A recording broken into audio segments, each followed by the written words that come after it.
ملء السماوات وملء الأرض وملء ما بينهما وملء ما شئت من شيء بعد.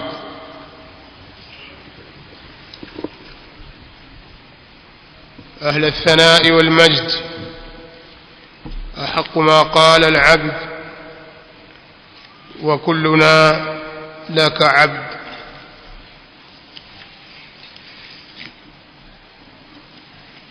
اللهم لا مانع لما أعطيت ولا معطي لما منعت ولا ينفع ذا الجد منك الجد.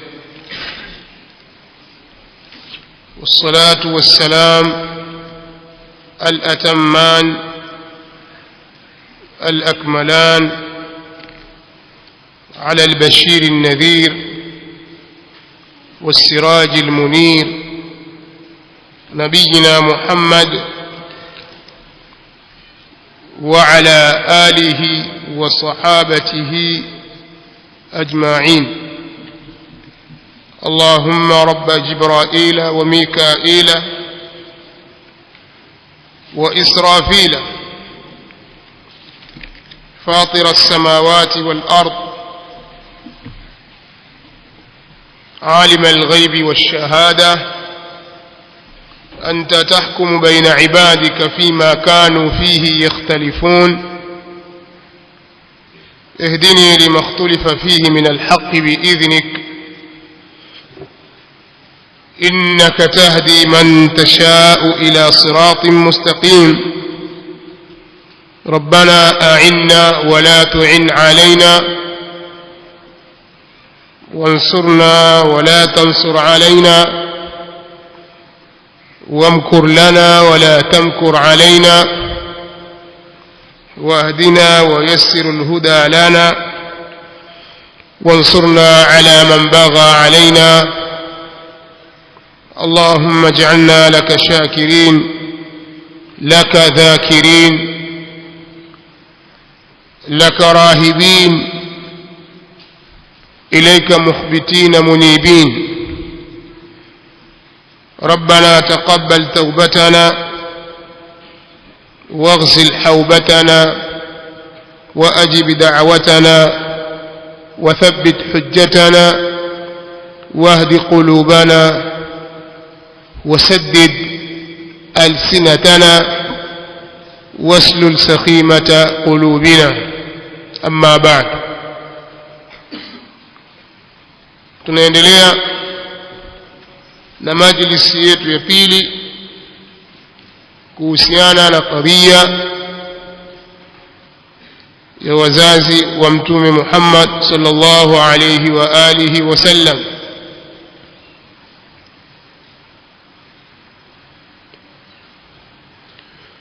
Tulieleza katika majlisi ya kwanza sababu za msingi zilizopelekea kuizungumzia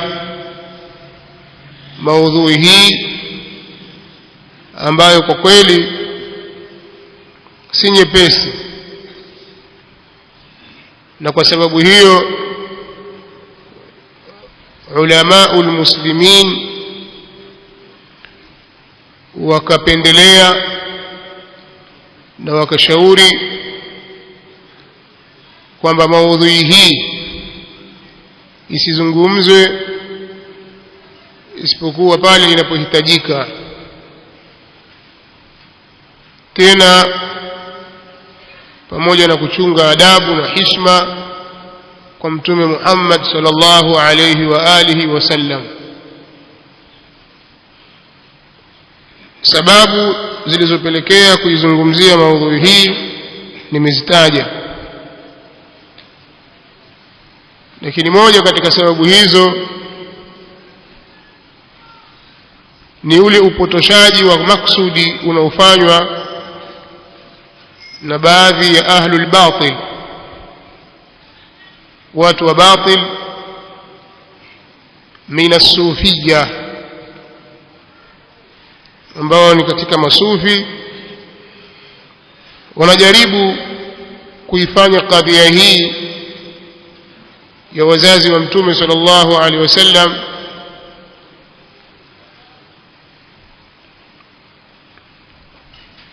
kuwa ikizungumzwa kwa namna fulani ndiyo Kiislamu,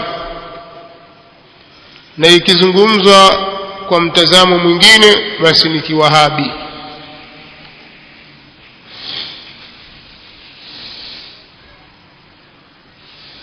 Lakini tumeona katika majlisi iliyopita kwamba wanawazuoni wa Kiislamu wamekhtalifiana kwenye mitazamo mitatu katika masala haya. Mtazamo wa kwanza ni msimamo wa wenye kuona kwamba wazazi wa Mtume sallallahu alaihi wasallam hawakuwa Waislamu na walikufa katika shirki. Haya nimeyazungumzia na ni msimamo ambao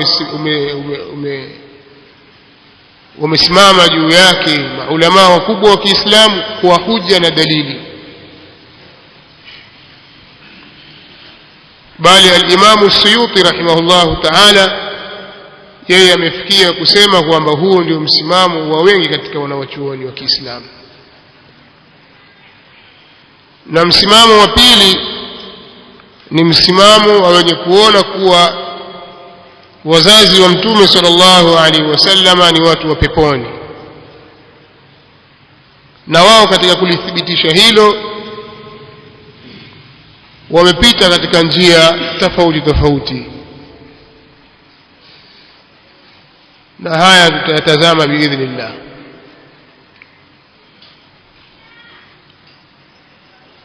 Na msimamo wa tatu ni msimamo wenye kuona kwamba jambo bora na lililo salama kwa Muislamu ni kutokusema chochote kuhusu masala haya. Kwa ni misimamo mitatu, na hii niliitaja, na si masala ya uwahabi na usufi, kwamba wewe ukisema hivi ukiwa na msimamo wa kwanza basi wewe wahabi. Hizi ni fikra kama nilivyotangulia kusema zimeletwa na baadhi ya masufi hasa katika zama hizi, na mmoja katika masufi hao ni yule ambaye nimemtaja kwamba atakuwa ndiyo maudhui yetu, au tutakuwa tunamjadili yeye na hoja alizozileta, kwa sababu yeye ndiye ambaye tumemsikia akiizungumzia maudhui hii wazi wazi kwa muhadhara kamila. Naye ni kijana au shekhe kijana kwa upande wa masufi, anaitwa Mubarak Ahmed Awais. Na kabla yake tulimnukuu pia mwingine ambaye yeye alizungumza maneno mafupi ya kiujeuri akiitwa Izzuddin. Wote hawa wako Mombasa, na tuliwataja wanawachuoni ambao wamesimama kwenye msimamo huu. Kwa haraka haraka nitawarejea. Tulisema mmoja katika wanawachuoni wakubwa waliosimama kwenye msimamo huu ni al-Imamu Abu Hanifa, na wa pili ni al-Imamu Ibn Jarir al-Tabari, Imamu Ibn Jarir sahibu at-tafsir, tafsir Jami' al-Bayan. Wa tatu ni al-Imamu al-Bayhaqi الشافعي. وأنني الإمام القاضي عياض بن موسى ابن عياض اليحسبي السبتي. وتانو ني الإمام أبو الفرج عبد الرحمن بن علي ابن الجوزي، عبد الرحمن ابن علي بن الجوزي القرشي الحنبلي. وستني الإمام محي الدين أبو زكريا يحيى ابن شرف النووي الشافعي. وسابني شيخ الإسلام ابن تيمية تقي الدين أحمد ابن عبد الحليم ابن عبد السلام ابن تيمية الحراني. نوناني هي الإمام الحافظ المفسر عماد الدين أبو الفداء إسماعيل بن عمر ابن كثير الدمشقي الشافعي مذهبا. na wengineo katika wanachuoni kuja baadaye kama al-Imam al-Allama Ali ibn Sultan ibn Muhammad al-Qari al-Hanafi, na mwingine ni Imam Siddiq Hassan Khan, na wengineo katika wanachuoni wa zama hizi kama al-Imam Ahmad Shakir Abu al-Ashbal na ndugu yake al-Imam Mahmud al-Shakir al-Mu'arrikh na wengineo. Sasa tulibakisha suala la kauli kwamba hawa wanawachuoni tuliwataja wana kauli za wazi walizozitoa kuhusiana na msimamo huu. Kwa hiyo tutazisoma kauli zao kubatilisha ile dhana inayosemwa kwamba haya ni mambo ya kiwahabi, na hili latumika kama tusi na watu wa batil wanapokuwa hawalitaki jambo, tena jambo ambalo pengine limethibiti kupitia sunna za Mtume sallallahu alaihi wasallam, wakiwa wao hawalitaki, basi walipa sura ya uwahabi.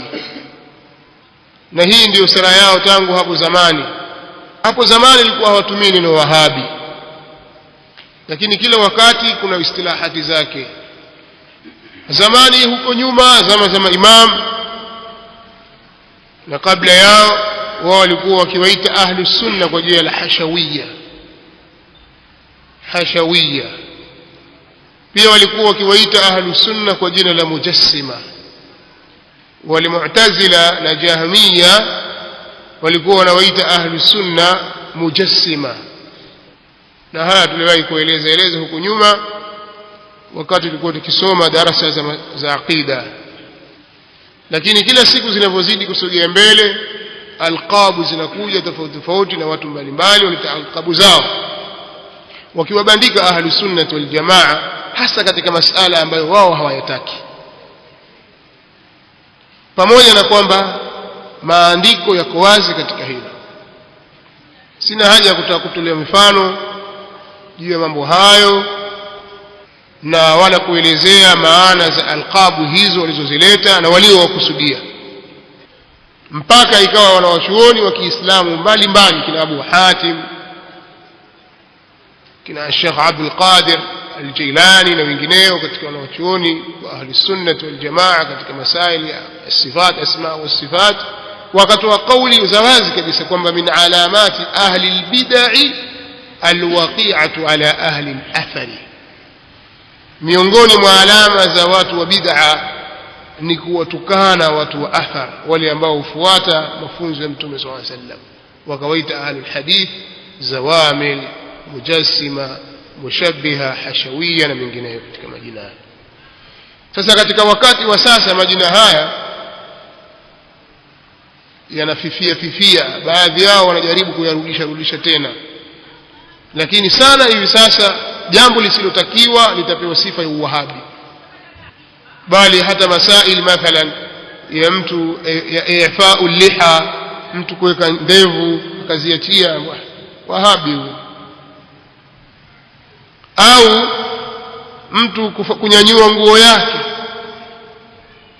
akanyanyua nguo yake ikawa iko juu ya kaabaini, juu ya vifundo viwili vya miguu, juu ya jicho la mguu, ikawa haijavuka pale. Ukinyanyua nguo yako juu na huyo wahabi na kikanzo chake kifupi, wa mawahabi na vikanzo vyao vibiku, kana kwamba kuburuza nguo ni moja katika alama ya ahlus sunna na kuinyanyua juu ni moja katika alama ya mawahabi. Imekuwa namna hiyo, na maulama wao, mashekhe wao na maduati wao wakafanya istihzai katika hilo, kwa kuwa jambo hili hawalitaki. Na kuna mifano mambo mengi ambayo yamethibiti katika Uislamu kwa nususi za wazi wazi, lakini watu wa batili kwa sababu hawayataki mambo haya wakayapindua wakayafanya kuwa mambo ya kiwahabi. Sasa katika mambo yaliyopinduliwa yakafanywa kama jambo hili la kiwahabi ni suala la kuhusu wazazi wa Mtume sallallahu alaihi wasallam, kwamba hawakuwa waislamu. Sisi tunajua kwamba kuna ikhtilafu kwa wanawachuoni, lakini hujja na adilla zimekuja kwa wazi kabisa, na kundi kubwa la wanawachuoni wameelekea kwenye msimamo huo. Sasa yawaje mtu ayafanye masala haya kwa masala ya kiwahabi mpaka mtu afike kusema hao mawahabi hawana akili, hao mawahabi hawana elimu, hawa mawahabi hawajui kuifasiri maneno ya Mtume sallallahu alaihi wasallam? Sisi tunajua kwamba haya ni maneno tu ya kejeli, lakini watu wakihakiki hasa mambo utakuta wao na mambo ya elimu wako mbali kabisa. Tena mara nyingine hujisifu na elimu ambazo wala hawazijui wao, kama elimu za lugha na mengineyo. Hata tutakuja kuyaona katika kuyanukuu maneno yao na hoja zao wanazileta, utaona kwamba wao ni fukara, wanatumia udhaifu wa baadhi ya maduati na baadhi ya watu ambao hawafahamu kweli lugha ya Kiarabu na misingi yake na kanuni zake, kama ndio njia ya kuwabeza ahli sunnah wal jamaa. Lakini sisi tunajua kwamba wao ni fukara katika baadhi ya ulum, wala lugha ya Kiarabu pia hawaijui na kanuni zake, hawana elimu katika ulum za hadithi, si katika jarh wa ta'dil, wala katika ilmu ya takhrij za ahadith, wala katika ilmu za ilmu rijal. hawana maarifa haya, wala kuhakiki masaili ya kielimu, si katika usul wala katika fiqh, bali wao ni taklidi katika masaili ya fiqh na mengineyo.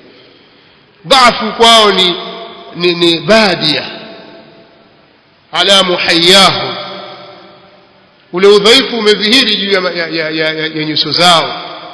Wako wazi kabisa kwamba ni watu wana dhaifu ya kiilmu, lakini dharau juu ya ahli sunna wal jamaa kwa sababu ya fulani na allan, haya utaona yako wazi kwao. Allahu indahum badin ala muhayyahum. Tayib, sasa katika kufanya ta'ziz na kutilia nguvu kwamba masala haya si masala ya kiwahabi, bali ni misimamo ambayo imejengwa juu ya maandiko sahihi, na kuna kauli za wanawachuoni. Mtanukuu kauli za baadhi ya wanawachuoni wa Kiislamu, na hapa nitaanza na kauli ya al-Imam al-Baihaqi.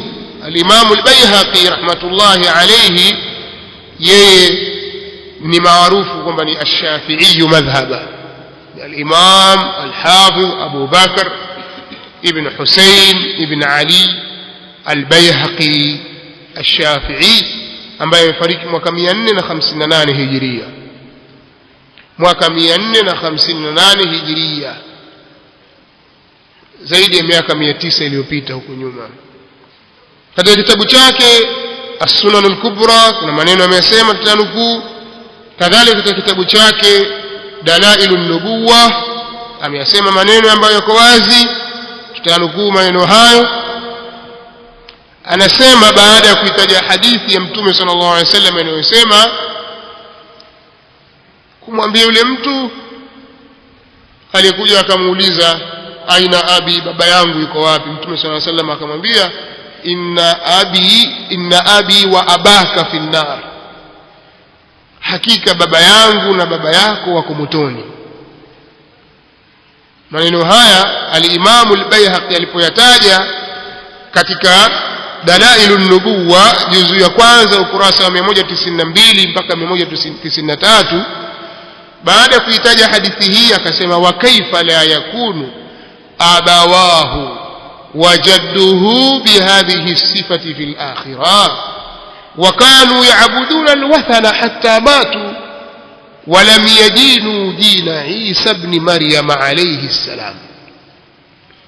Anasema Imam al-Baihaqi, vipi wasio wazazi wake na babu yake Mtume sallallahu alaihi wasallam kwenye sifa hii huko akhira, vipi wasiwe wao katika watu wa motoni? Na hali ya kuwa wao walikuwa wanaabudu mizimu hadi wamekufa na hawakuifuata dini ya Isa bin Maryam alayhi salam. Huyo ni al-Imam al-Baihaqi wa al-Shafi'i. Tena wanawachuoni wanasema kwamba mshafii yoyote ana minna kwa Shafi'i. Watu wote wanaofuata madhhabi ya Shafi'i basi wao husimbuliwa neema walioneemeshwa kwa sababu ya al-Imam Shafi'i rahimahullah ta'ala, illa al-Baihaqi, isipokuwa al-Baihaqi peke yake. Kwa nini? Wanasema kwa sababu Imam al-Baihaqi yeye ndiye amehuisha madhhabi ya Imam Shafi'i, kuhuisha ambako hakuna mfano, hakutanguliwa. Kwa nini? Kwa kazi aliyoifanya ya kukusanya kitabu au kuandika kitabu kinachoitwa Ma'rifatu Sunani wal Athar. Ameyatazama madhhabi ya Shafi'iyya na aqwali za wanawachuoni wake, kisha akafuatilia dalili kuyatilia nguvu yale waliokwenda nao Shafi'iyya. Kwa hiyo wewe ukitaka dalili, wewe rejea kitabu Ma'rifatu Sunani wal Athar, kitakupa mwongozo na kitakutilia nguvu yale waliokwenda nayo Shafi'iyya. Na mingine huwa khalifu, mara nyingine huwa khalifu madhhabu ya Imam Shafi'i, bali akafanya ule mukhalafa kuwa ndio madhhabi ya Shafi'i. Kwa mfano, Imam Shafi'i rahimahullahu ta'ala yeye haoni kuwa katika vichanguzi vya udhu ni aklu lahmi aljazur, kuna nyama ya ngamia si katika vichanguzi. Imam Shafi'i hajaona hivyo, maana anasema kwake yeye hadithi haijasihi. Lau ingesihi hadithi ningeifuata, la qultu bihi, lau sahha alhadith la qultu bihi, lau hadithi ingesihi basi mimi ningeisema nikaifanyia kazi hadithi hiyo. Sasa al-Baihaqi alipokuja kuzikusanya hizi hadithi akaitaja hadithi hii, akasema qad sahha alhadith wa huwa madhhabu Shafi'i, hadithi imesihi hii na ndio madhhabu ya Shafi'i. Sababu semesema hadithi ingesihi ningeifuata, basi hadithi imesihi na hii ndio madhhabu ya Shafi'i. Ala kulli hali ametoa juhudi kubwa al-Imam al-Baihaqi katika kuyahuisha madhhabi ya Shafi'iyya, na wengine baadaye wakaja wakahuisha kivyao kama al-Imam an-Nawawi na wengineo. Kwa hiyo huyu ni mshafi'i, wanawachuoni wamepita zaidi ya miaka 900 huko, amefariki mwaka 458 Hijria. Anasema kwa nini wasio wazazi wake Mtume sallallahu alaihi wasallam watu wa motoni na babu yake, na hali ya kuwa wao wamekufa au walikuwa wakiabudu mizimu, wakiabudu wathani mpaka wamekufa. Yeye anathibitisha hivyo. Kadhalika kuna baadhi ya watu wanaona kwamba sasa kama ikiwa wazazi wake Mtume sallallahu alaihi wasallam walikuwa makafiri, sasa nasabu ya Mtume sallallahu alaihi wasallam itakuwaje? Haya pia tutakuja kuyataja hapo mbeleni insha Allah, katika kutaja zile hoja za upande wa wenye kusema kwamba wazazi wa Mtume sallallahu alaihi wasallam wamesalimika watakwenda peponi. Itakuwaje? Itakuwa hii imejeruhi nasabu yake Mtume sallallahu alaihi wasallam, na Mtume sallallahu alaihi wasallam anasema mimi nimetoka katika migongo misafi na matumbo yaliyotahara. Sasa itakuwaje tukisema kwamba watakwenda motoni, na kama ikiwa wao wazazi wa Mtume sallallahu alaihi wasallam wako tahara, na Qur'an atuambia innamal mushrikuna najas, sio washirikina ni najis. Sasa itakuwaje tahara? Haya pia ameyazungumza Mubarak Awesi. Sasa al-Imam al-Baihaqi anasema tena katika Dalailun Nubuwa, juzuu niliyotaja na ukurasa niliotaja, anasema wa kufruhum la yaqdahu fi nasabi rasulillahi sallallahu alayhi wasallam lianna ankihata al-kuffari sahihatun ألا تراهم يسلمون مع زوجاتهم فلا يلزمهم تجديد العقد ولا مفارقتهم إذ كان مثله يجوز في الإسلام وبالله التوفيق. الإمام البيهقي anawaondoa shaka wale wenye kuona kwamba tukisema wazazi wake Mtume صلى الله عليه وسلم walikuwa makafiri itakuwa hiyo unamshushia hadhi katika nasabu yake haitakuwa sawa. Nasema mimi nimezaliwa katika nikah na sikutoka kwenye sifah, sasa itakuwaje hapa? Al-Imam al-Baihaqi anasema na ukafiri wao haujeruhi kwenye nasabu ya Mtume sallallahu alayhi wasallama, wa kufruhum la yaqdahu fi nasabi rasulillahi sallallahu alayhi wasallama, na ukafiri wao haujeruhi, hauathiri kwenye nasabu ya Mtume wa Allah sallallahu alayhi wasallama. Limadha? Asema lianna ankihata al-kuffari sahihatun, kwa sababu ndoa za makafiri ni sahihi, ni zenye kusihi. Makafiri wakioana wenyewe ndoa zao za sihi. Ala tarahum yuslimuna ma'a zawjatihim, kwani huwaoni wao wanasilimu pamoja na wake zao. Fala yalzamuhum tajdidu al-'iqdi, na wala hakuwa lazimu wao kuifanya upya ndoa. Wakislimu waambiwa sasa oaneni tena upya, hawaambiwi hivyo. Kuna maswahaba wengi wameslimu wakiwa tayari washawaoa wake zao kabla ya Uislamu.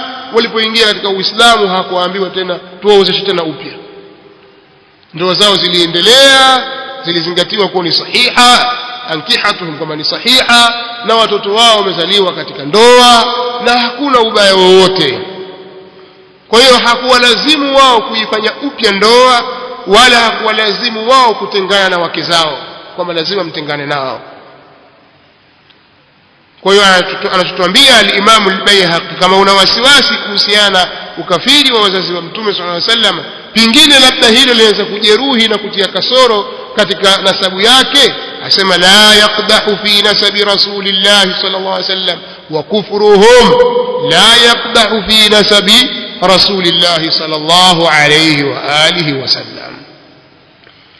Katika kitabu as-Sunan al-Kubra cha huyu al-Imam al-Baihaqi, ana kitabu kingine cha as-Sunan al-Kubra, kwenye juzuu ya 7 ukurasa wa 294, juzuu ya 7 ukurasa 294, hadithi nambari 1014,414, hadithi nambari 1014,414. Anaeleza, ametaja pale babu ankihati al-kuffar wa talaqihim, au babu nikahi al-kuffari wa talaqihim. Huu ni mlango katika kitabu nikah alikuwa anazungumzia. Sasa anazungumzia huu ni mlango wa ndoa za makafiri na talaka zao. Akataja pale baadhi ya hadithi, kisha hadithi mbili za mwisho kwenye mlango huu akataja kuhusu wazazi wake Mtume sallallahu alaihi wasallam. Lakini kabla ya hapo akasema wa abawahu, na wazazi wake Mtume sallallahu alaihi wasallam kana mushrikaini, walikuwa ni washirikina wawili. Hii mushrikaini ndio habari. Kana mushrikaini, walikuwa ni washirikina wawili. Bidalili ma akhbarana Abu Abdullah al-Hafidh, kwa dalili ya yale aliyotusimulia sisi Abu Abdullah al-Hafidh. Akaendelea kutaja kwa sanad, akaenda mpaka akafikia kusema hadithi ile ista'adhantu rabbi. Akataja kwanza hadithi inna abi wa abaka fi an-nar, kisha akataja hadithi ista'adhantu rabbi liastaghfira li ummi falam ya'dhan li. Kazitaja hizi hadithi mbili. Hadithi ya kwanza, baba yangu na baba yako wako motoni. Hadithi ya pili aliyoitaja ni hadithi inayosema nilimuomba idhini Mola wangu nimuombee maghfira mama yangu, Allah hakunipa idhini mimi, alikataliwa. Kwa hiyo hizo ni kauli za al-Imam al-Baihaqi rahimahullah ta'ala. Na al-Imam al-Baihaqi si muwahabi. Imam al-Baihaqi si katika mawahabi, ni katika wanawachuoni wa madhhab ya Shafi'iyya. Labda tuambiwe sasa kuanzia leo ushafi ni uwahabi. Mwingine ni al-Imam القاضي عياض بن موسى بن عياض اليحسبي الأندلسي ambaye fariki mwaka 544. Huyu ni katika wanawachuoni wa Spain wa zamani, wakati hiyo Spain wakati huo ina maulama wa Kiislamu na daula ya Kiislamu imesimama kule. Kwa al-Imam al-Qadhi Iyadh bin Musa anasema alipokuwa akizungumzia hadithi ile ya kwenda kufanya ziara kwenye kaburi la mama yake Mtume sallallahu alaihi wasallam, alipokwenda kulitembelea au kulifanyia ziara kaburi la mama yake, haja maelezo pale ambayo yanasema sababu ziyaratihi sallallahu alaihi wasallam qabraha annahu qasada quwwata almaw'idha wadhikra bimushahadati qabriha wa yu'ayyiduhu qawluhu sallallahu alaihi wasallam fi akhir alhadith fazuru alqubura fa innaha tudhakkirukum almaut. Kisha katika baada ya maelezo haya akataja maelezo fabaka wa abka.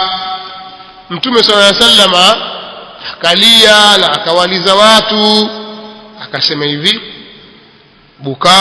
bukau sallallahu alayhi wasallama ala ma fataha min idraki ayamihi wal iman bihi. Kulia kwake Mtume sallallahu alayhi wasallama ni kwa sababu ya vile zilivyompita siku zake, kwamba kumdiriki Mtume sallallahu alayhi wasallama kule alipopitwa na kumdiriki yeye Mtume sallallahu alayhi wasallama. Mtume sallallahu alayhi wasallama hakumdiriki mama yake akiwa yeye ni Mtume sallallahu alayhi wasallama, kadhalika kule kutokumwamini, kwa kuwa mama yake hakumwamini Mtume sallallahu alayhi wasallam. Hilo ndilo lilomliza kitendo, jambo lilomliza Mtume sallallahu alayhi wasallam ni lipi kwenye kaburi hili? Kuona kuwa mama yangu mimi sikumdiriki akiwa hai na mimi ikiwa ni mtume, kadhalika sikumdiriki yeye akaniamini mimi, kwa maana kwamba hakufa katika Uislamu. Na hili linatiliwa nguvu kwa hadithi. Hapa nataka nitaje hadithi, niliwahi kuitaja hadithi hiyo katika darasa iliyopita kwa kujishiria hadithi hiyo katika kitabu hiki kinaitwa Al-Musnad. Kitabu hiki ni Musnad Imam Ahmad. Nilitaja kwamba ni juzuu 37, sahihi ni juzuu 38. Imam Ahmad ameandika kitabu volume au mujalladat, ukizihesabu kila moja iko kama hivi, zimepangiliwa vizuri, zimetokea 54, na sio kitabu kimoja kaandika. Ana vitabu vingi Imam Ahmad, lakini moja katika kitabu cha hadithi ni hiki. Kina juzuu ngapi? Kwa mujibu wa chapa hii mpya iliyohakikiwa na kina Sheikh Shuaib Al-Arnauti na Abdul Qadir Al-Arnauti na wengineo, pamoja na ishrafu ya Dr. Abdullah ibn Abdul Muhsin At-Turki, kimetoka kwenye juzuu takriban 54. Sasa katika juzuu ya 38 ambayo ni hadithi na hadithi nambari 1023 na 3, hadithi nambari 1023 na 3, Al-Imam Ahmad rahimahullahu ta'ala ameitaja hadithi ya Buraida radiyallahu ta'ala anhu. Anasema Buraida kunna ma'a an-nabiy sallallahu alayhi wasallam fanazala bina wa nahnu ma'ahu qaribun min 1000 rakib. Tulikuwa pamoja na Mtume sallallahu alayhi wasallam, akatuteremsha sisi, tukateremka pamoja na yeye, na hali ya kuwa sisi tu pamoja naye, wa nahnu ma'ahu, na hali ya kuwa sisi pamoja na yeye, karibu min 1000 rakib, wanakaribia, ni wenye kukaribia sisi watu wasafiri 1000 waliopanda tu, kama watu 1000 hivi. Fasalla rak'ataini, akaswali rak'a 2, thumma aqbala alaina biwajhihi wa aynahu tadhrifan, kisha akatuelekea sisi kwa uso wake na hali ya kuwa macho yake mawili yanachirizika machozi. Wao hali na hali ya kuwa macho yake yanachirizikwa na machozi, yanabubujikwa na machozi. Faqama ilayhi Umar ibn al-Khattab radiyallahu anhu, akasimama kumwelekea yeye Umar ibn al-Khattab radiyallahu anhu, fafaddahu bil abi wa ummi wal akamwambia fidaka abi wa ummi, yaqulu ya rasul Allah malak. Umar anasema mtume wa Allah, una nini wewe? Sikiliza jawabu ya mtume sallallahu alaihi wasallam. Amesema inni sa'altu rabbi fi istighfari li ummi, hakika mimi nilimuomba Mola wangu katika kumuombea msamaha mama yangu. Asema mimi nilimuomba Mola wangu nimuombee msamaha mama yangu. Falam ya'dhan li, hakuniruhusu mimi, hakunipa idhini mimi. Fadama'at aynaya rahmatan laha minan nar, yakachirizika machozi macho yangu kwa ajili ya kumhurumia yeye kwa sababu ya moto. Hadithi yasema hivyo, nasema kitu kilichoniliza mimi ni rahma, ninamhurumia yeye kwamba atakwenda motoni, ndicho kitu kilichoniliza mimi. Wa inni kuntu nahaitukum an thalathin, na hakika mimi nilikuwa nimekukatazeni nyinyi mambo matatu. An ziyarati alquburi, kuyazuru makaburi. Fazuruha, basi yazuruni au makaburi, mpaka mwisho wa hadithi akitaja. Kwa hiyo utaona wazi kwamba maneno aliyozungumza al-Imam al-Qadhi Iyad yanaungwa mkono na hadithi hii, na tunapohitaji ile hadithi tutakuja kuifafanua pia kwa hadithi hii, kwa sababu tulieleza Mubarak Ahmed Awais yeye ametumia ujeuri katika kuelekeza hadithi hii ya Mtume sallallahu alaihi wasallam. Na ndio maana nikasema hawa watu hujifanya wana elimu sana, hawa ahlul bid'ah, hawa masufi hawa wajifanya wana elimu sana ya kuelekeza mambo usuli na nini, kujua masala ya istidlali, dalalatul alfadhi na vitu gani kufahamu, lakini hawana kitu hicho. Wengi wao ni mutashabbi'una bima lam yu'ta, kwa sababu alimutashabbi' bima lam yu'ta kalabis thawbay zur, ni watu wanajishibisha kwa kitu ambacho hawakupewa, na anajishibisha kujitosheleza, kujifanya kwamba yeye anacho kitu na hali ya kuwa hana. Ni kama alivaa nguo mbili feki, zitamuumbua. Sasa yeye katika kuifanyia maelezo hadithi ile, istadhantu rabbi, akasema hivi. Istidlali nyingine ambayo yachekesha kwa upande, utakuta tunaambiwa dalili ya kulia mtume katika kaburi la mamake ni kuonyesha mama yake yuenda motoni na yuadhibiwa, akalia, limemchoma, limemuumiza, yani anamsikitikia mamake kuadhibiwa, ndiyo akalia. Kwa hakika ni dalili ya chekesha, unaona kama si dalili ya kweli, sio? Na ni dalili haiingii akilini. Sasa nataka kuuliza mimi, je, mbele ya nas kuna akili tena? Yani nafsi imekuja, kwa sababu kuna masaili mengi tu kiakili hayaji, lakini maadamu kuna nafsi sisi tunayakubali. Lau kwamba mtu aamua kusema tu mkono huu bwana utazungumza siku ya kiyama, kaamua tu kusema kwa akili yake, sisi hatuwezi kukubali. Mkono utasemaje? Mbona hauna shafatani, hauna midomo miwili, mbona hakuna lisani, mbona hakuna kilimia tonge, hakuna hiki, sauti itatoka wapi? Na ulimi ndio unaozungumza.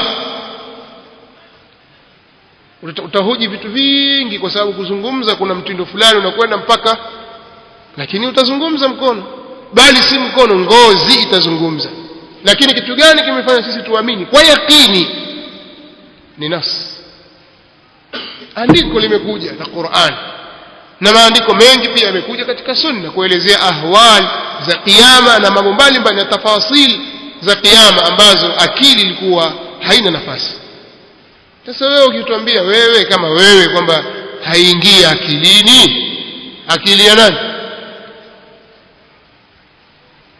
Na wewe una elimu nyingi mpaka zamwagika, ukujua kama kuna hadithi katika Musnad Imam Ahmad, waieleza vipi hadithi hii? Waikubali huikubali?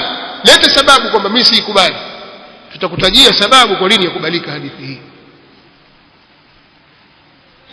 Kwa hiyo si masala ya kiwahabi na kujifanya kwamba watu wana elimu nyingi sana za kuweza kuyapindua mambo, la. Hiyo ndio inaitwa ittiba'ul hawa, kufuata matamanio ya nafsi, na dini haiendi kwa matamanio ya nafsi. Waman adallu mimman ittaba'a hawahu bighairi hudan min Allah, nani? Hakuna aliyempotevu zaidi kuliko yule anayefuata matamanio ya nafsi yake basi na mwongozo kutoka kwa Allah tabaraka wa taala. Anayosema Mtume sallallahu alaihi wasallam ni wahi, na haya yamethibiti. Halafu usitaka kuzigonganisha nusus ambazo haziko kwa kutumia akili yako, kwa sababu kitu fulani hukitaki. Kwa hiyo akaendelea hapo, asema hii haikubaliki na dalili haikubaliki kwa upande wa istidlali, kwa sababu Mtume sallallahu alaihi wasallam alipofariki mwanawe Ibrahimu alilia. Je, naye Saidina Ibrahim mtoto wa Mtume naye yuenda motoni, yuadhibiwa? Kwa hivyo huwezi kusema kuwa Mtume alilia sallallahu alaihi wasallam kwa sababu mama yake yuadhibiwa. Hii haiingii akilini. Sasa utaka kuunganisha mambo ambayo hayagongani. Hapa amesema wazi nassan, fadama'at aynai, Mtume sallallahu alaihi wasallam asema hivyo, rahmatan laha minan nar. Nas ni nas katika maneno, katika hii dalili hii imekuja, imetaja nasi kabisa, lafzi lake liko wazi, halihitamili maana nyingine. Macho yangu yakatirizika machozi kwa sababu, kwa ajili ya kumhurumia yeye. Huyu ni maf'ul li ajli. Maf'ul li ajli ni yule ambaye hutajwa kwa sababu gani? huwa al-ismu al-mansubu alladhi yudhkaru bisababi wuqu'i al-fi'li. Hii ni moja katika taarifu nyepesi za maf'ul li ajli. Ni ismu yenye kunasibishwa ambayo hutajwa kwa sababu, yani hutajwa kwa ajili ya nini? Katika kuelezea sababu ya kutokea kitendo. Kwa nini Mtume sallallahu alaihi wasallam amelia? Asema rahmatan laha minan nar, rahmatan laha minan nar, kwa ajili ya kumhurumia yeye na moto, kama yenda motoni. Masala ya Ibrahima mbali hayo, hakulia kwa sababu hiyo. Mtume sallallahu alaihi wasallam amelia sehemu mbalimbali kwa muktadha tofauti. Ibrahima amemlilia kwa kuwa ni mwanawe, na ile ni rahma. Amemlilia mwingine na mahali pengine amelia, nususi hizo ziko wazi.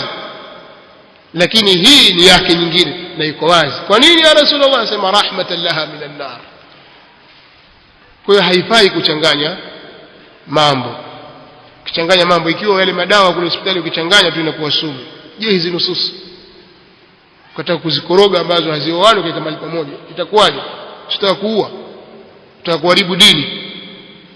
Sasa hili la kukoroga nususi na kuziweka mahali ambapo si pake ni baya zaidi kuliko kuyachanganya madawa kule hospitali ukawapa watu wakanywa sumu wakafa.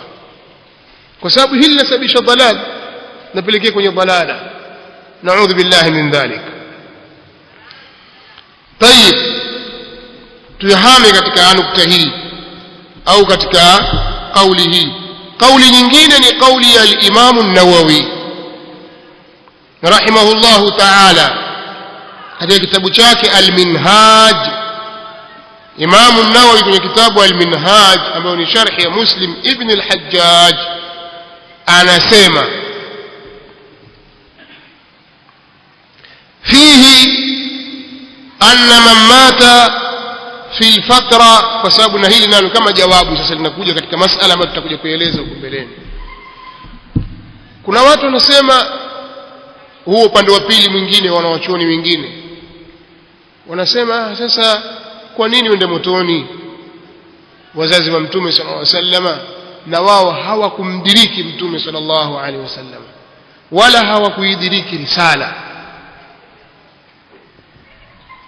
kwa kuwa wao ni katika watu wa fatra, wako kwenye kipindi ambacho hakuna nabii, ma jaahum bashirun wala nadhir, hakuwajilia wao mwonyaji mwenye kutoa bishara wala mwonyaji.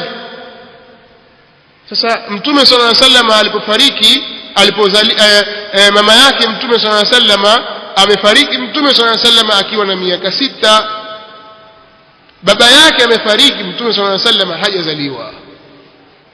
Kwa hiyo kumdiriki mtume sallallahu alaihi wasallam, na Allah anasema wala taziru waziratun wizra ukhra wama kunna mu'adhibina hatta nab'atha rasula. Sio hivyo? Hatakuwa sisi ni wenye kuadhibu watu mpaka tuwapelekee mtume. Sasa hawa hawakuletewa mtume, ni katika ahlul fatra, na hii ni maslaki katika zile masaliki tulizozitaja ambazo tutakuja kuzungumza moja baada ya nyingine. Nimejaribu kulitaja hili kwa sababu kuna kauli ya Imam an-Nawawi rahimahullahu ta'ala inajibu hilo, na tumesema Imam an-Nawawi ni katika mawahabi, sio? La, si katika mawahabi. Imam an-Nawawi ni katika mashafii, bali ni katika wanachuoni wakubwa wa madhhabi ya Shafi'i, tena ash'ari, ni ash'ari aqidatan.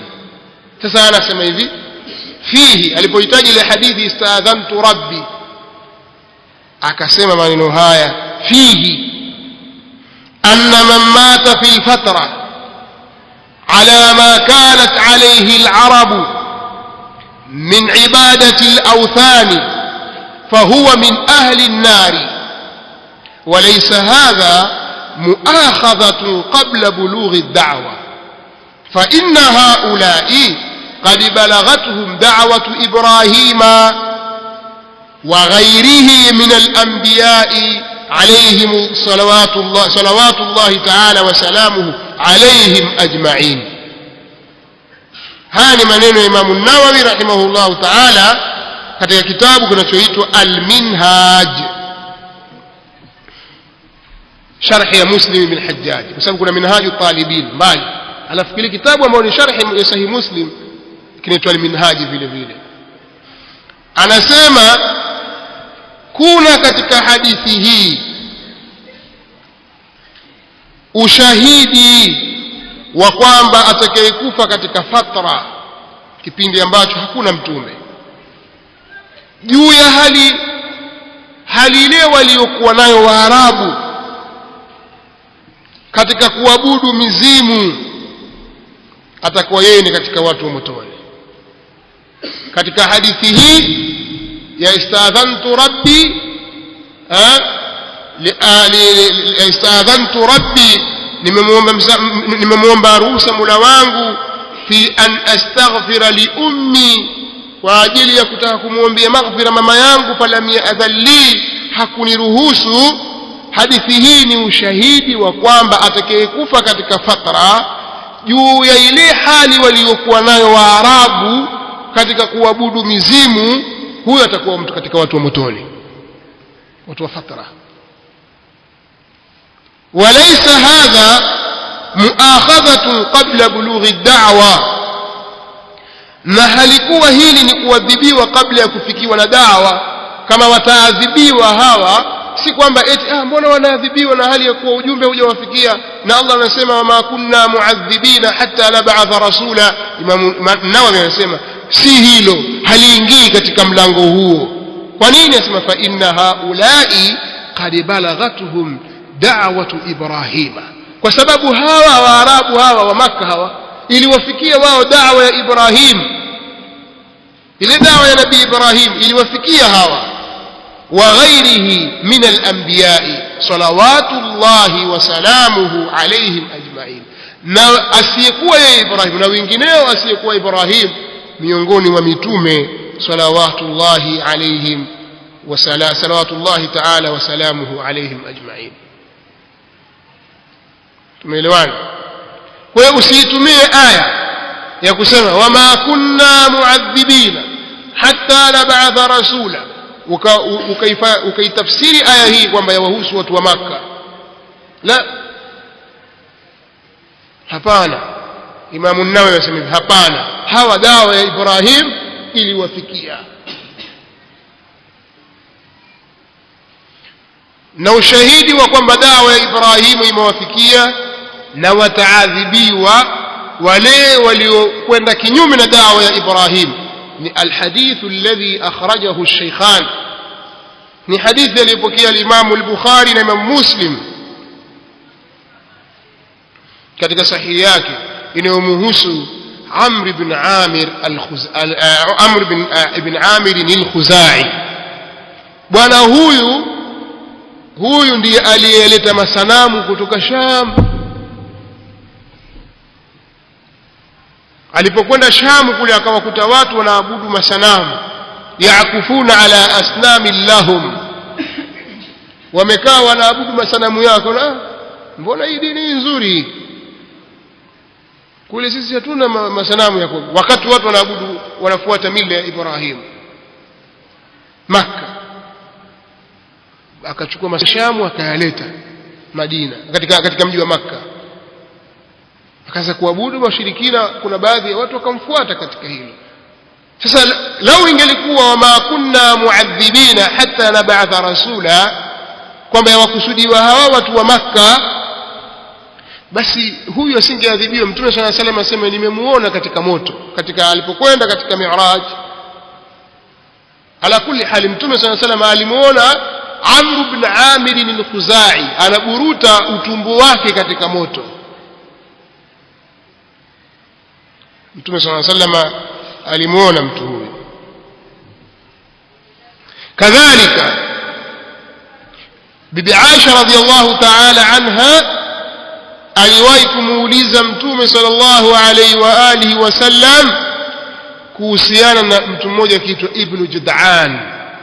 Huyu bwana alikuwa katika jahiliya, ni mtu mkarimu sana, alikuwa na mahasinul akhlaq karibu zote zimekusanyika kwake. Yasilu rahim, yut'imu almiskin.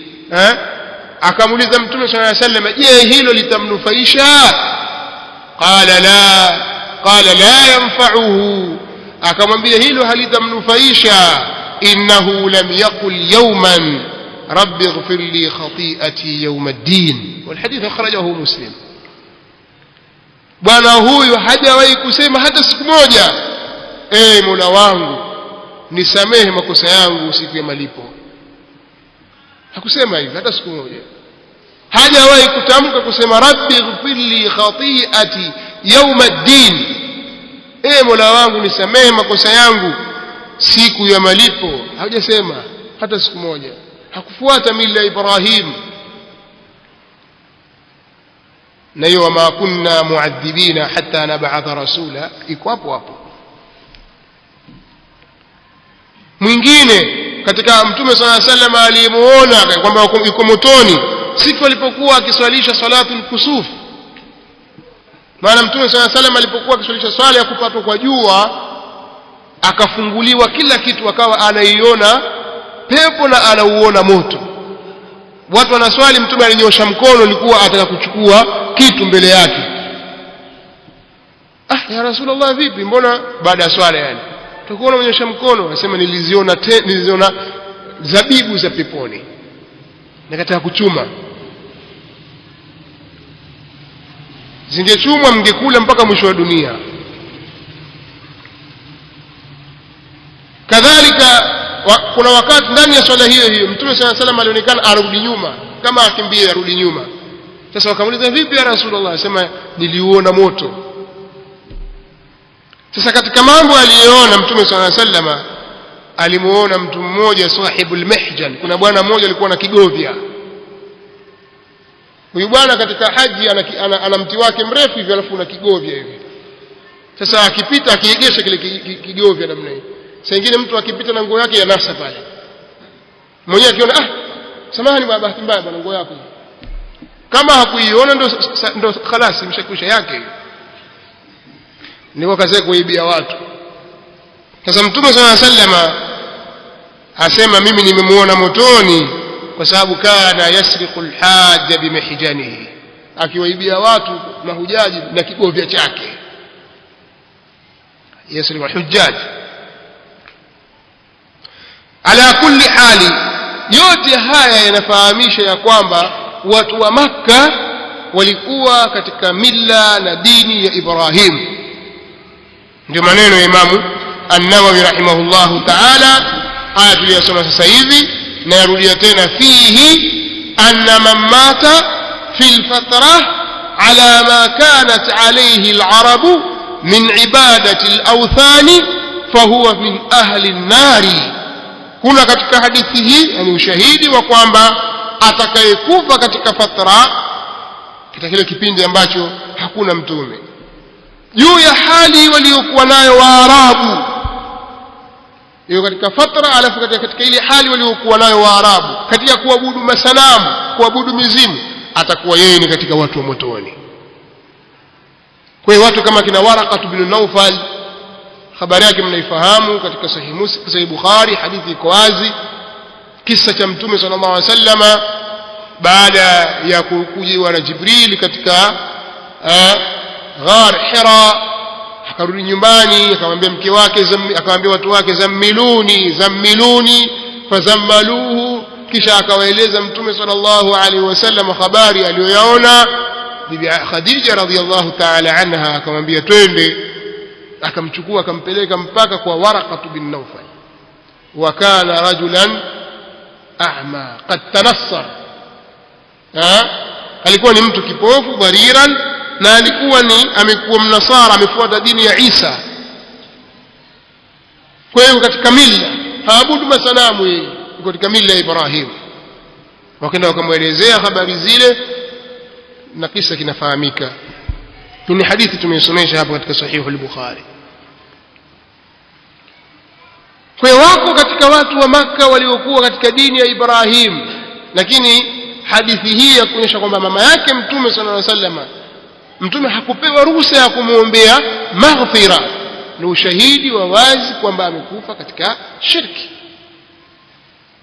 Watasema mbona vitabu vya sira havijataja, mbona vitabu vya tarikhi havijaelezea kwamba hata siku moja labda aliabudu sanamu Amina au Abdullah, mbona havijataja? Kwani katika masadir za Kiislamu, zile maratib za masadiri ya Kiislamu, zipi zitangulizwa, zipi zicheleweshwa? Na hili nalo ni tatizo jingine kubwa ambalo linawakumba watu wengi wanaosoma pasi na kujua mifumo ya usomaji wa elimu.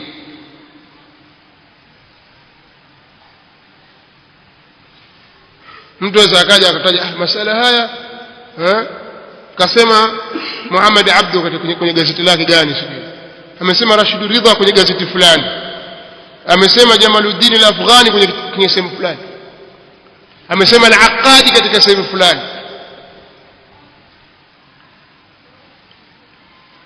Na mwingine akanukuu labda amesema mwenye Muruju Dhahabi, mwingine amesema bin Jariri katika tarikh Tabari, tarikh al-umam wal muluk.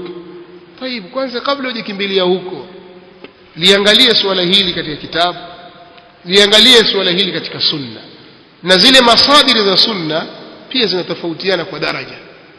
Kabla hujikimbilia kwenye maraji, rudi katika masadiri kwanza.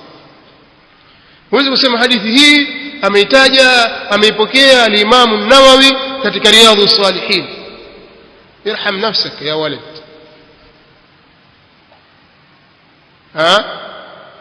Au ametaja hadithi hii, ameipokea hadithi hii Imam Suyuti katika al-Jami' al-Kabir au Jam' al-Jawami'. Irham nafsak. هذه كلها مراجع وليست بمصادر. فمصادر ni kama vile al-kutubu sita, Sahih al-Bukhari, Sahih Muslim, Sunan Abu Daud, Jami' at-Tirmidhi, Sunan an-Nasa'i zote mbili, al-Mujtaba na al-Kubra, Sunan Ibn Majah. Kadhalika unataaddu, unasogea tena kidogo mbele, Musnad Ahmad, masanid. Kadhalika baada ya hapo kuna sihah, jawami', kuna masanid, kuna mustadrakat, kuna maajim, kuna mustakhrajat. vitabu vinakwenda kwa daraja, unakwenda hivyo hivyo. Kuna vitabu ukitaja tu yaonyesha kwamba hadithi hiyo ni dhaifu au maudhu, kwa sababu ndio madhina ya hadithi dhaifu. Mfano hadithi hii ameitaja Dailami katika Musnadul Firdaus pia, walakin ya hadithi hii ameitaja Al-Uqayli katika Dhuafa. Weka nukta hapo, weka vizuri, weka alama ya mshangao, na hasa ikiwa umetafarradi naye na vinginevyo katika vitabu viko vingi, viko katika darajati. Sasa usiseme kwamba mbona vitabu vya tarikhi havijataja kwamba kuna siku walisujudia sanamu. Havikutaja, lakini utosheki na maneno ya Mtume sallallahu alaihi wasallam. Awala taktafi bikalami Rasulillah sallallahu alaihi wasallam, utosheki wewe na maneno ya Mtume sallallahu alaihi wasallam alipozungumza, nimemuomba msamaha, nimemuomba idhini Mola wangu nimuombee msamaha mama yangu, hakuniruhusu. Utosheki na maneno haya? Utosheki na maneno ya Mtume sallallahu alaihi wasallam aliposema inna abi wa abaka fi an-nar? Utosheki na maneno haya mpaka uone katika tarikhi ya Tabari, sio? Kwa hiyo huku ni kutaka kupindua, ni kufanya mapinduzi katika vitabu vya elimu. Kwa hiyo haya ndio ambayo nilikuwa nimekusudia, baadhi nimekusudia kuyaleta leo kwenye darasa yetu, kwamba masala haya si masala ya uwahabi, ni masala yapo katika vitabu vya Ahlus Sunnah wal Jamaa kwa mujibu wa ahadithi za Mtume sallallahu alaihi wasallam na aqwali za wanawachuoni wenye kutegemewa. Na yeyote anayapindua masala haya na mengineyo ambayo wanawachuoni wameelezea akayaleta katika sura uwahabi, basi fahamu kwamba ima yeye sufi au shia, imma sufiyun au rafidhiyun, wala khaira fihima, na wana khairi watu hao. Kwa hata mashia wanapolizungumzia swala hili hulizungumzia kama suala la kiwahabi. Wakina Ibn Taymiyyah na kina Ibn Qayyim ndio wanasema haya, wakina Ibn Baz na kina Albani wanaficha mambo mengine, lakini masala yalivyo si masala ya uwahabi kwamba eti mawahabi hawakusoma, hawana elimu, mawahabi hawajui kufasiri maandiko. Hayo ni matusi kwa maulama wa Kiislamu kwa sababu ya kufuata hawa ya nafsi. Kwa leo tutaishia hapa biidhnillah alkarim. Tutakuja kuangalia sasa upande mwingine wa wanawachuoni wengine na dalili zao, kwa sababu tumesema kuna masaliki 5. Maslaki ya kwanza ni maslaki wenye kusema wazazi wa Mtume sallallahu alaihi wasallam ni katika watu wa fatra, kwa hiyo hawawezi kwenda motoni, wama kunna muadhibina hatta nab'atha rasula. Maslaki ya pili wanasema inna ad-da'wata lam tablughuhuma, da'wa haikuwafikia. Na hali maslaki mengine mbali, lakini ukiyatazama kwa undani utakuta ndio yale yale ya kwanza. Maslaki ya tatu inna allaha ahyahuma fa amana bihi, kuna kauli inayosema wanawachuoni kwamba Allah aliwafufua wakamwamini Mtume sallallahu alaihi wasallam, na haya yako juu yake, kuna baadhi ya wanawachuoni wameyashikilia. Jambo la ajabu, Imam Suyuti kwenye vitabu vyake 6 alivyoviandika kuhusu masala haya, kwenye kitabu Masalikul Hunafa fi Islami Walidai Mustafa, kila maslaki inayotajwa ya kuhakikisha kwamba wazazi wa Mtume sallallahu alaihi wasallam hawako motoni, yeye aunga mkono, pamoja na kwamba ukitazama kwa undani kabisa baadhi yake zinatanako, zinagongana. Mfano anasema, mfano ukisema kwamba walikuwa ni katika watu wa fatra, sio? Walikuwa ni katika watu wa fatra, hawakujiliwa na Mtume sallallahu alaihi, hawakujiliwa na mtume yeyote. Kadhalika ukisema kwamba hakuna dawa iliyowafikia si ya Ibrahimu wala ya Isa wala ya Musa wala ya Isa wala ya Muhammad alayhi msalatu wassalam, alafu ukasema Allah alikuja akawahuisha. Alafu maslaki mingine kwamba walikufa kwenye tauhid, hapa pana mgongano, huwezi kuthibitisha, na Imam Suyuti yote kayathibitisha. Lakini yeye ameshika mahali kwamba vyovyote iwavyo wao ni watu wa peponi. Kwa maslaki yote itakayokuja yeye anaiunga mkono kwamba wao ni watu wa peponi tu, hawezi kuwa watu wa motoni. Kwa hiyo maslaki ya tatu kwamba Allah aliwahuisha wao na wakamwamini mtume. Na maslaki ya nne ni kwamba annahum yumtahanun yawm alqiyamah wa yuwaffaqani inda alimtihan, kwamba wao watapewa mtihani siku ya kiyama na watapewa taufiki ya kujibu siku ya kiyama. Msimamo huu sana ameunga mkono al-Imam al-Hafidh bin Hajar, lakini wenye kusema hivi walikuwa watakiwa wasema kweli walikufa katika fatra na hawakuwa katika Uislamu. Kwa hiyo itakachopatikana watakuja kupewa mtihani siku ya kiyama, kwa sababu kuna hadithi ya mtihani kama tulivyoeleza kwamba kuna watu watapewa mtihani. Mfano viziwi, mtu amekuja duniani kiziwi, hasikii chochote, haelewi chochote katika mambo yanayojiri duniani. Mwenda wazimu au Uislamu, mtu umekuja umekuta mzee kabisa. Wako watu wa aina hiyo, wazee hawaelewi, hawajui kitu, mtu hajui chochote, kishakuwa kikongwe kabisa, amekongoroka. Huwezi kumwambia badiliki, habadiliki kabisa illa yasha Allah. Kadhalika kuna watu hawakujibiwa na mtume, kwa hiyo watakuta kutoa hoja siku ya kiyama, ya Rabbi waniadhibu mimi na wakati nilikuwa sisikii, sijui kinachoendelea. Mwingine, ya Rabbi mimi nilikuwa sina akili ya Allah. Mwingine, ya Rabbi mimi Uislamu umekuja, mimi nishakuwa mzee sijui kitu. Ya Rabbi mimi sikujibiwa na mtume. Watapewa mtihani watu hawa siku ya kiyama. Allah atawawekea moto mbele yao, wataambiwa ingieni motoni.